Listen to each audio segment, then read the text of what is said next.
সে ছিল ভীষণ লাজুক। কৈশোর সবে পেরিয়েছে। ঘর থেকে একা বেরোতো না। ঘরকন্যার সামান্য ব্যাপারই লজ্জায় মায়ের কোলে মাথা গুঁজে দিত। বাবার ভাই ছাড়া কোনো পুরুষ মানুষকে সে ভালো করে জানতো না। তার বয়স এমন হয়ে গিয়েছিল যে বাবার আদর আর ভাইয়ের প্রশ্রয় ছাড়াও স্বামীর ব্যাপারটি সম্পর্কেও সে জেনে ফেলেছিল আর মনে মনে নিজেকে প্রস্তুত করছিল। বাবা মা আর ভাইটি তাকে তাদের জীবনের চেয়েও বেশি ভালোবাসতো। আজন্মা লাজুকি মেয়েটির জন্য তারা ভালো একটি ছেলে খুঁজছিল। কন্যা আর বোনের আসন্ন বিদায়ের বেদনায় নিকষ কালো রাতে সবার অজান্তে বাবা আর ভাইটি গোপনে অশ্রু ঝরাত। মেয়েটির নাম ছিল ফাতিমা। আমার ঘরের বাইরে প্রচণ্ড সাউন্ড বক্সে হ্যাপি নিউ ইয়ারের গান বাজছে। প্রচণ্ড শব্দে কান পাতা দেয়। পাড়ার ছেলেরা চিৎকার করে করে নাচছে। ফাতিমার ঘরের বাইরেও প্রচণ্ড শব্দ হতো এবং প্রায় প্রতিদিনই শব্দগুলো ছিল বোমা আর বুলেটের। তার বাসাটা ছিল বাগদাতে। সে রাতেও ছিল নিকষ কালো রাত। বোনটি স্বামীর ঘরে চলে যাবে এটা ভেবেই ভাইটির চোখ বেয়ে নীরব অশ্রুপাত হচ্ছিল। বাসার বাইরে কি কোনো শব্দ হলো? গাড়ি থামার শব্দ? গুলি আর বোমার ভেতরেই তাদের বসবাস, কিন্তু এটা তো অন্য শব্দ। এবার বাসার বাইরে থেকেই গুলির শব্দ পাওয়া গেল।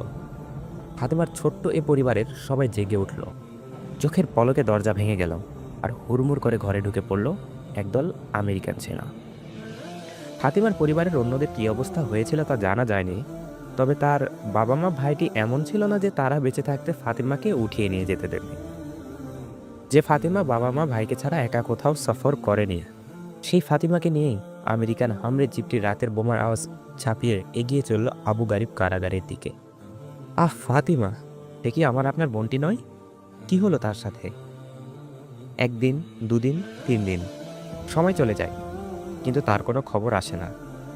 তবে কি তার ভাগ্যেও তাই হলো, যা আরও অসংখ্য বোনের হয়েছিল, যারা চিরতরেই হারিয়ে গিয়েছিল সবার কাছ থেকে? কয়েকদিন পর একটি গোপন চিঠি এলো আবু গারিব থেকে।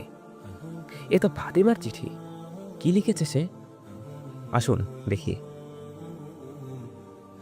বিতাড়িত শয়তান থেকে আল্লাহর কাছে আশ্রয় চাইছি। পরম করুণাময় ও অসীম দয়ালু আল্লাহর নামে শুরু করছি। কুল হু আল্লাহু আহাদ আল্লাহুস সামাদ লাম ইয়ালিদ ওয়ালাম ইউলাদ ওয়ালাম ইয়াকুল্লাহু কুফুয়ান আহাদ।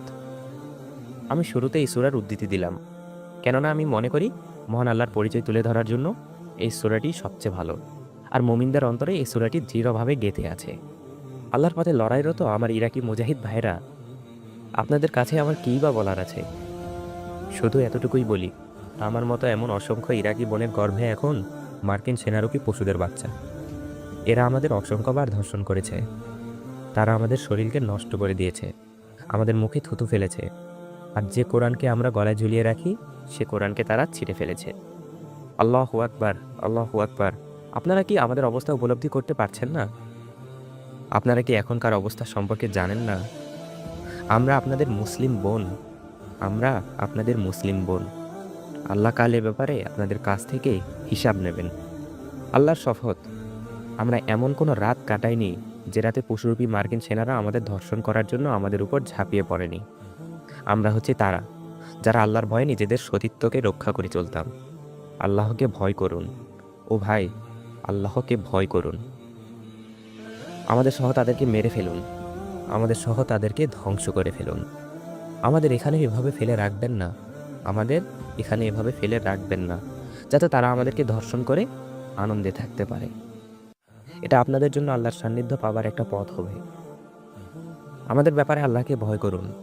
মার্কিনদের ট্যাঙ্ক ও বিমানকে উপেক্ষা করুন।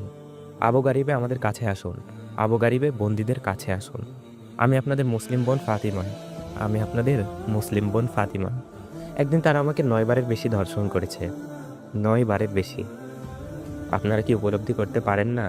ও ভাই, আপনারা কি উপলব্ধি করতে পারেন না? কল্পনা করুন, আপনার আপন বোনটিকে যদি তা করা হতো। আপনারা কেন আমাকে বোন হিসেবে নিচ্ছেন না? আমি আপনাদের বোন, আপনারা কেন আমাকে বোন হিসেবে নিচ্ছেন না? আমার মতো এখানে আরও 13 জন মেয়ে আছে, সবাই অবিবাহিতা। সবাইকে প্রত্যেকের সামনে ধর্ষণ করা হয়েছে। তারা আমাদেরকে নামাজ পড়তে দেয় না, তারা আমাদের কাপড় কেড়ে নিয়েছে এবং আমাদের পোশাক পরতে দেয় না। আমি যখন এই চিঠি লিখছি তখন একটি মেয়ে আত্মহত্যা করেছে। তাকে বর্বরভাবে ধর্ষণ করা হয়েছে। একজন সৈন্য তাকে ধর্ষণ করার পর তার বুক ও উরুতে আঘাত করে। সেই সৈন্যটি তাকে অবিশ্বাস্যভাবে নির্যাতন করে। মেয়েটি এরপর দেয়ালের সাথে মাথা ঠুকতে শুরু করে। দেয়ালের সাথে মাথা ঠুকতে থাকে তার মৃত্যুর আগ পর্যন্ত। মৃত্যুর আগ পর্যন্ত সে আর সহ্য করতে পারছিল না। যদিও আত্মহত্যা করা ইসলামে হারাম, আমি তাকে ক্ষমা করে দিয়েছি। আমি আশা করি আল্লাহ তাকে ক্ষমা করে দেবেন, কারণ তিনি হলেন সর্বোত্তম ক্ষমাশীল।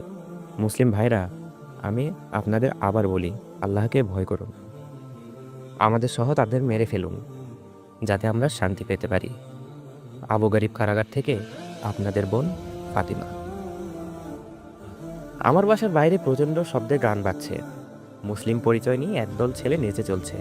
আজ যাদের ফাতিমার কষ্টে একাত্ম হয়ে সাহায্য করার জন্য আল্লাহ আদেশ দিয়েছেন, তারা উন্মত্ত অশ্লীলতায় নিজেদের ভেতর হ্যাপি নিউ ইয়ার সেলিব্রেশনে মত্ত। মুখে আর মোবাইলের মেসেজে চলছে তাদেরই একনিষ্ঠ অনুসরণ, যারা একদিন আমাদের বোন ফাতিমাকে 9 বার ধর্ষণ করেছে। আল্লাহ কি আমাদের এমনি ছেড়ে দেবেন? অবশ্যই না। আমাদের সাবধান হওয়া উচিত এখনই। কেননা তিনি বলেছেন, ইন্না বাতাসা রব্বিকা লাশাদীদ।